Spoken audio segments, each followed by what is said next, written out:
আসসালামু আলাইকুম সুপ্রিয় শিক্ষার্থীগণ, আপনারা যারা চাকরির প্রস্তুতি শুরু করেছেন এবং বিভিন্ন প্রকার নিয়োগ বিজ্ঞপ্তির জন্য অপেক্ষা করছেন, আপনাদেরকে বলবো অবশ্যই আপনারা গ্রামীণ ব্যাংকের এই নিয়োগ বিজ্ঞপ্তিতে আবেদন করবেন। এই নিয়োগ বিজ্ঞপ্তিটি কিন্তু খুবই গুরুত্বপূর্ণ একটি নিয়োগ বিজ্ঞপ্তি। এখানে আপনারা চাইলেই আবেদন করতে পারবেন যদি আপনারা অনার্স সম্পূর্ণ করে থাকেন এবং সেই সঙ্গে সকল পর্যায়ের পরীক্ষাসমূহ ন্যূনতম দ্বিতীয় বিভাগ বা শ্রেণী থাকতে হবে। কোনো পর্যায়ে কিন্তু আপনাদের তৃতীয় বিভাগ বা শ্রেণী গ্রহণযোগ্য হবে না।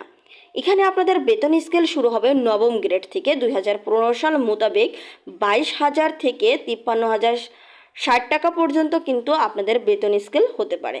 তো দেখুন, এখানে আবেদন ফি মাত্র 200 টাকা। তাই আপনাদেরকে বলবো, আপনারা যারা নিয়োগ বিজ্ঞপ্তির জন্য অপেক্ষা করছেন তারা অবশ্যই এখানে আপনারা আবেদন করবেন। আর এই ভিডিওটি অবশ্যই শেয়ার করে রাখবেন যেন পরবর্তীতে এটি হারিয়ে না যায়। তাহলে অবশ্যই ভিডিওটি শেয়ার করে রাখুন। ধন্যবাদ সবাইকে।